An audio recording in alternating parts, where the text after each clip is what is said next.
nation's capital, the Conservative Caucus presents Conservative Roundtable, an in-depth look at today's most important issues. Welcome to Conservative Roundtable. I'm Howard Phillips, chairman of the Conservative Caucus, which sponsors this broadcast.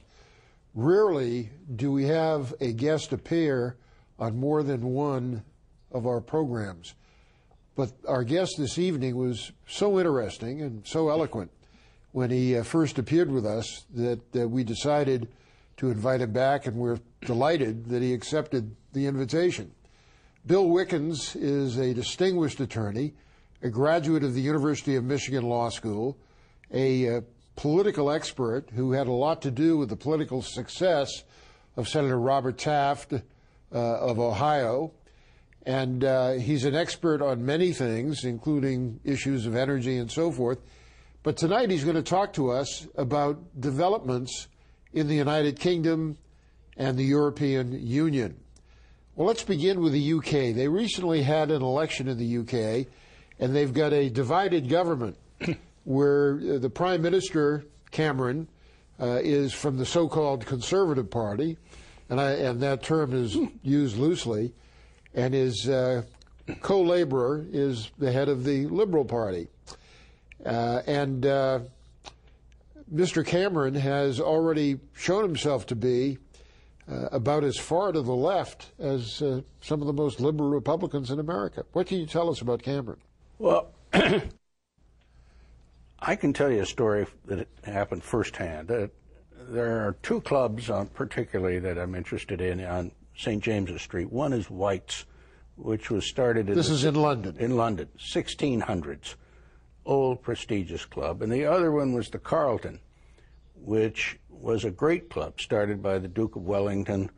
Disraeli was in it, Macmillan was in it. But in recent times, this new group of Tories have taken over the club.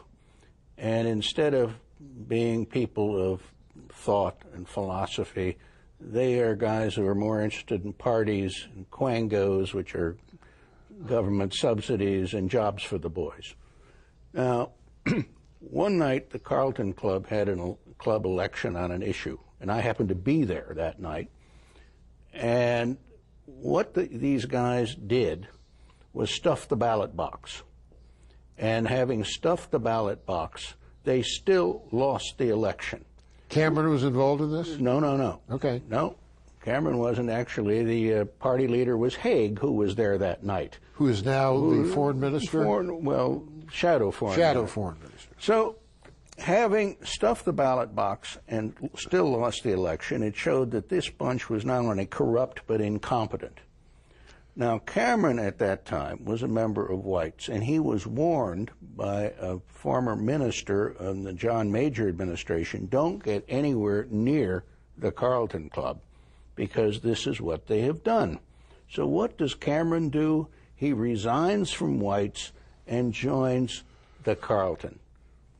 Now, a lot of my friends and I resigned from the Carlton because we say this isn't the way politics should be done. I remember too much about Watergate, and while stuffing a ballot box isn't quite the same as Watergate, it shows that the guy has absolutely no sense of propriety, which every conservative should have to his bones. Now, one of the things that the Tories wanted was a referendum on Europe. And they said they wanted it. They said they wanted it. So as soon as Cameron got in office, the referendum is nowhere in sight. There is, from this week's Telegraph, a poll, the European Union's own poll, it's called Eurobarometer, which shows that less than half of the citizens of Europe think it's a good thing, and only 10% of the people of Britain think it's democratic. And it isn't democratic. Why did the United States push for the creation of the European Union? I don't know why the United States has done a lot of things that the United States has done, Howard, and you're asking the wrong person. I have never worked in the executive branch. I've worked on the Hill. Right. But you were head of legislation and research for Senator Taft. That's right. And Actually, I wrote him a letter, I said on your last show, thinking he would never see it, but why he was going to lose the election. And he called me and we met, and my view was that the key swing vote in Ohio, and this is before the wall came down, were the East European ethnics, the Czechs, the Hungarians, the Poles, and they are in great numbers Ukrainians in Lorraine, Youngstown, Toledo, Canton, Akron.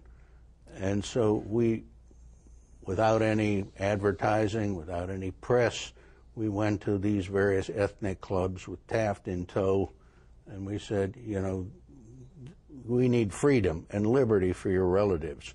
They can't worship their God, they can't speak freely, and here's a man who believes that they should become free. And that was a major factor in his electoral success. Oh, there was about well over a 200,000 vote swing in those ethnic areas. Why have the Tories reversed course on the European Union? Why are they now reluctant to have a referendum? How cynical do you want me to be?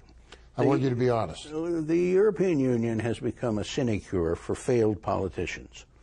And whether it's Neil Kinnock, who was a labor leader, or... Who was famously quoted by Joe Biden. Yes. And Tony Blair, they all, once the bloom is off of their roses, they go and get on the payroll at the European Union. I cannot imagine why Cameron would bring Ken Clark onto the front bench. Now, Ken one of the Clark, most left-wing members of the party. Yes, and one of the men who stabbed Margaret Thatcher in the back when he had the chance. He was like he was wearing a toga and pulled a dagger out and stabbed her in the back. Cameron said, first thing he said is that he was going to denounce Thatcherism. I mean, this is like a conservative Republican say, I'm going to denounce Reaganism. Right. There is no conservative movement. Now, a friend of mine, or not a friend but an acquaintance, is a fellow named Stuart Wheeler. And Stuart, up until this last election, was the Tories' largest donor. And he is so angry that he ran as an independent conservative in the last election just to split the vote and to keep Cameron from getting a majority. And he was successful in that regard. He was successful, not that he won, but enough Tories stayed home that Cameron then had to go and get into bed with these left-wing liberals who reject everything that the Tories stand for. Tell us what's wrong with the European Union. The European Union is an organization that has high taxes. It's protectionist. It has, for example, its housewives pay 40% more for food than we pay here. They don't let competition give a benefit to their people, and they know that the only way they can have a high tax, high regulatory regime is if you keep imports out. Now that works for a very short period of time, and it isn't going to work forever. For example, I used to represent a pork processing company named Rose Packing, which is in Chicago.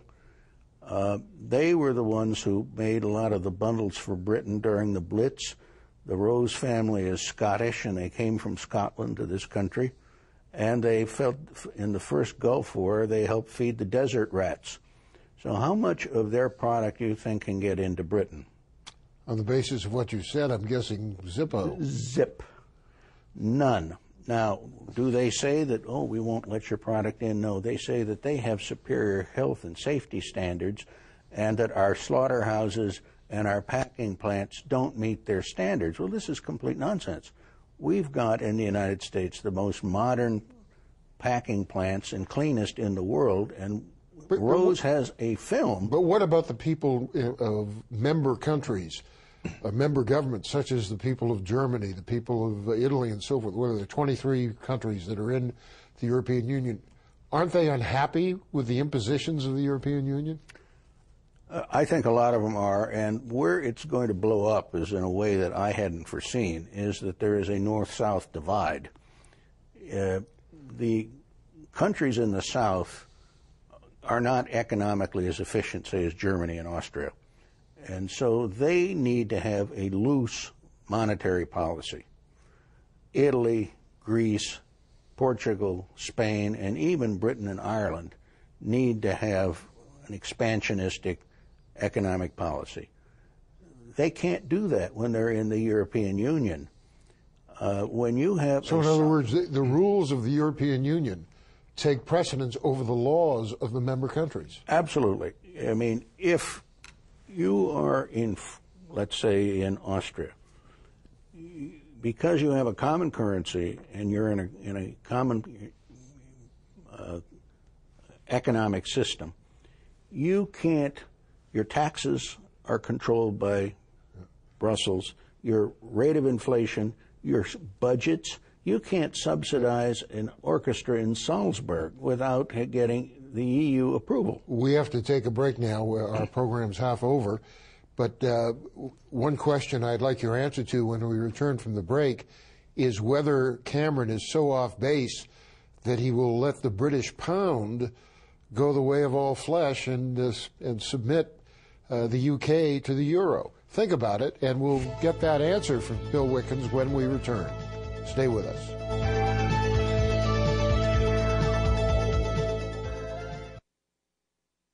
You are a defender of liberty. You spoke out. That is part of your job. You were heard in Congress. No. You marched. You created a new movement. You endured attacks. You see folks waving tea bags around. Now you can help to Repeal the bill. go to sendthematmessage.com. Print the pledge to repeal Obamacare.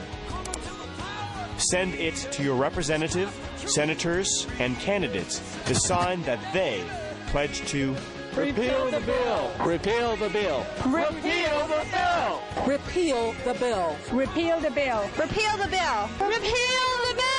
Repeal the bill. Repeal the bill. Now!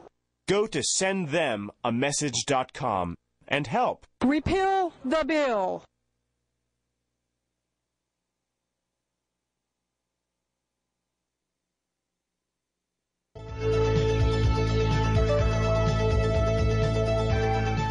Welcome back. I'm Howard Phillips, chairman of the Conservative Caucus.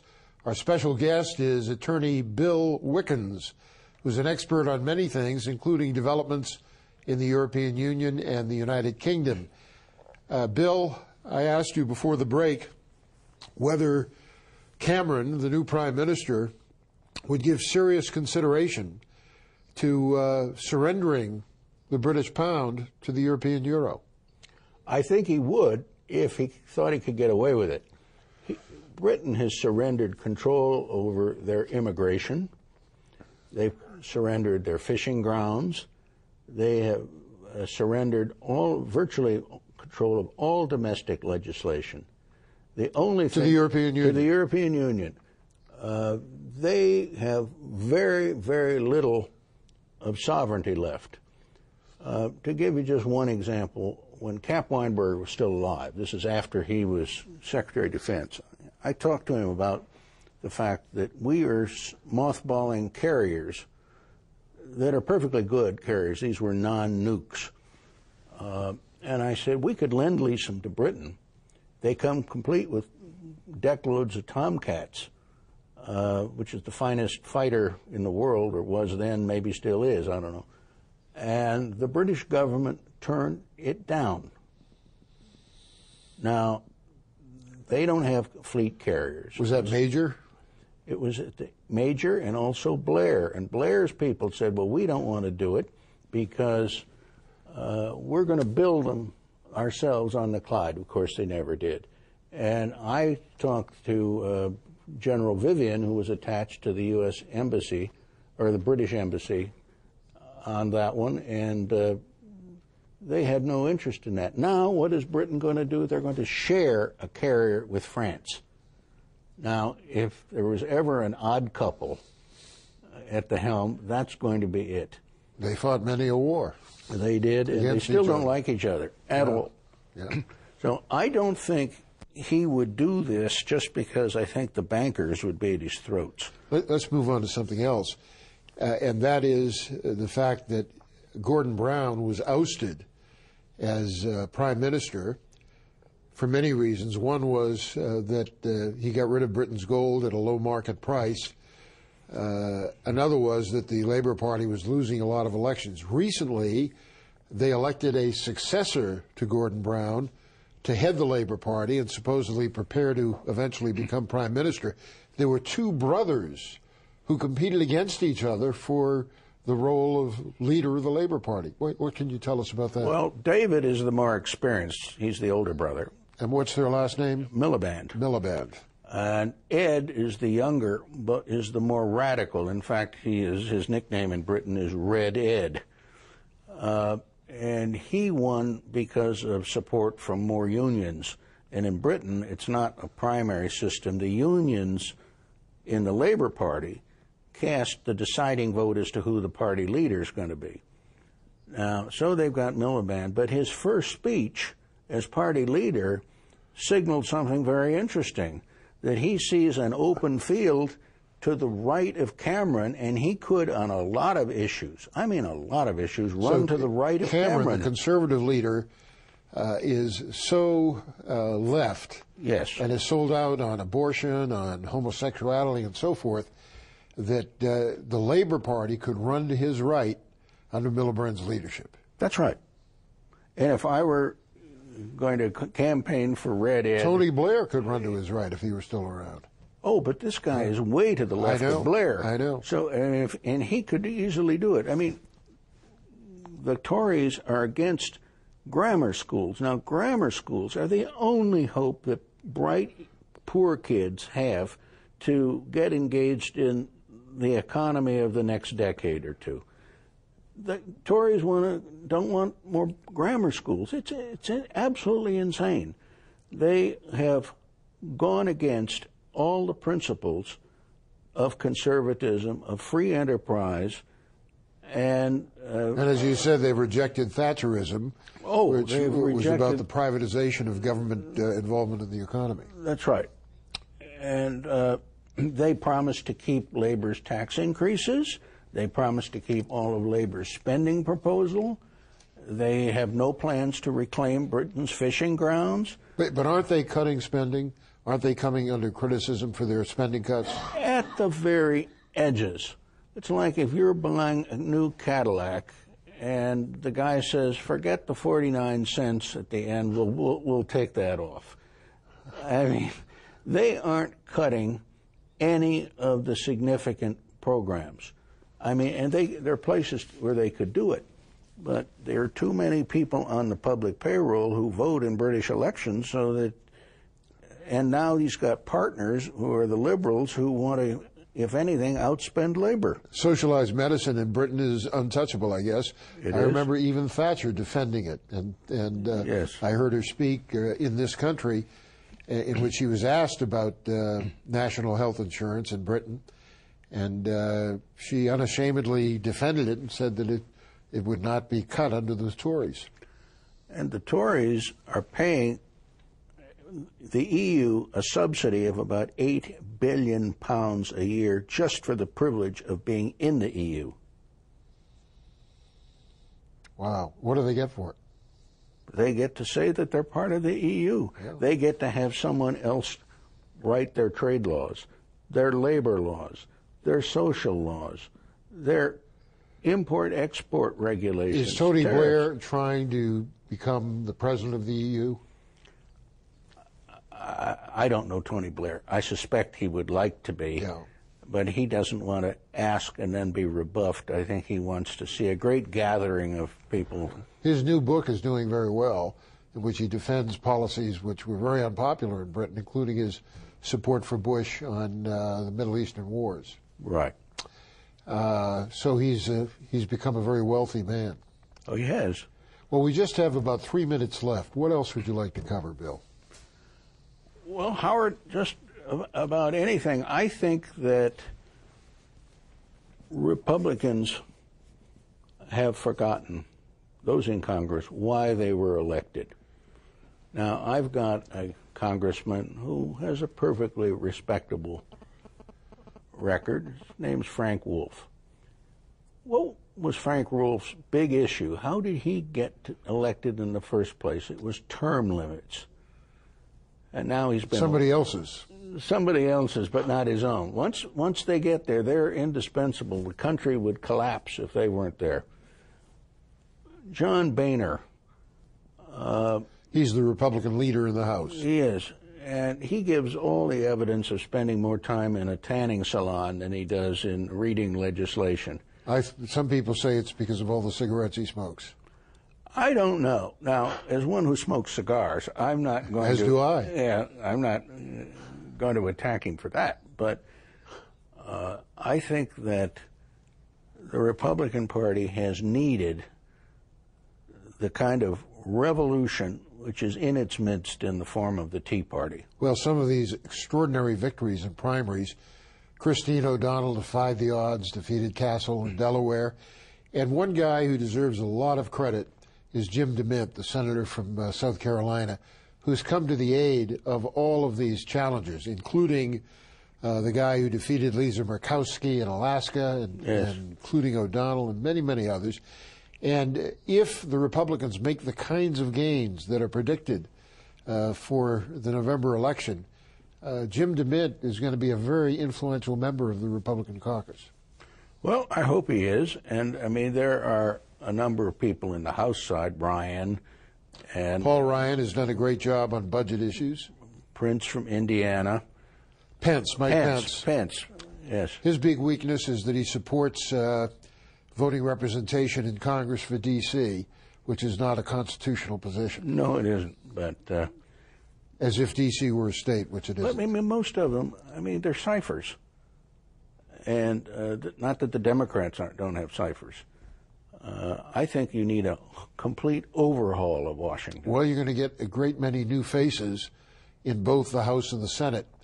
And I think the people currently in charge are going to have to adjust their conduct to accommodate the concerns of people who were elected with Tea Party help. Well, and I hope that it keeps on, because there's so much inertia. I mean, Jerry Ford. Do you have time for a Jerry Ford We have story? 1 minute left. Go ahead. Good. I was asked to run for state representative in one of the most democratic districts in the state, and I said, well, I'll do it for the party. I hoped and prayed I wouldn't win. And so they're sending in a Republican congressman to give a speech. So I got about 500 steelworkers who were all East Europeans in the room, and the Republican congressman's Jerry Ford.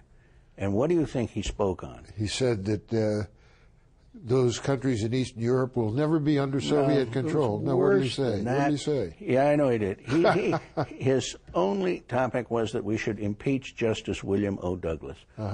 I mean, those people didn't know who Justice Douglas was. So it didn't really fit with the crowd. We've got a break here, and we'll have a couple of minutes left after these messages, and Bill Wickens will give us his concluding opinions.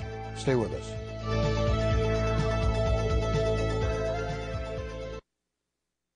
Hey, listen.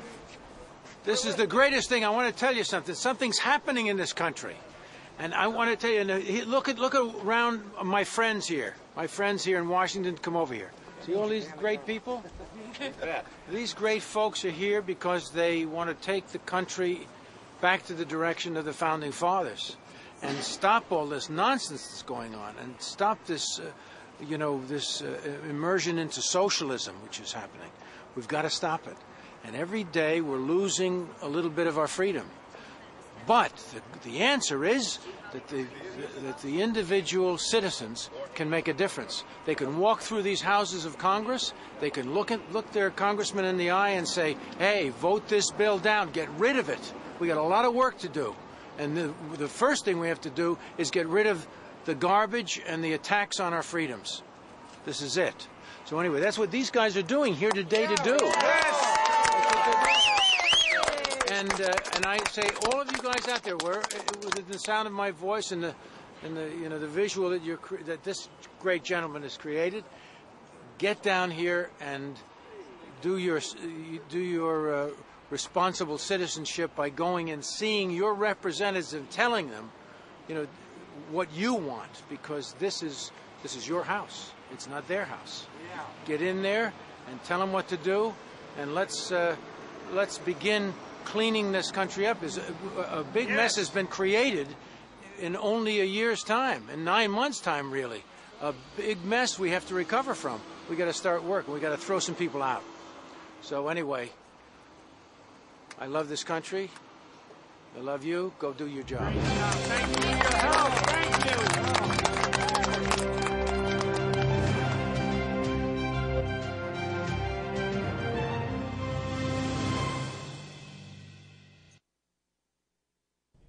Welcome back. If you're interested in the kinds of issues we discuss on Conservative Roundtable, fax us your name and address to 703-281-4108, or check out our website, www.conservativeusa, and without any cost or obligation, we'll send you more information.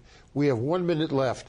Bill, you've been a great guest as always. How will you use that minute? What do you want us to know? Well, you don't want to talk about Nixon, because we can't do that in a minute. Let me just say that we in the United States have been beating up on Neville Chamberlain because he went to Munich and gave away the Sudetenland to Hitler. And if that was awful, and it was, why isn't what Averell Harman and the others did at Yalta including even worse? FDR? They didn't give up just the Sudetenland. They gave up all of Eastern Europe. The Soviet satellites. Thanks for watching Conservative Roundtable. We hope you'll be here for our next broadcast.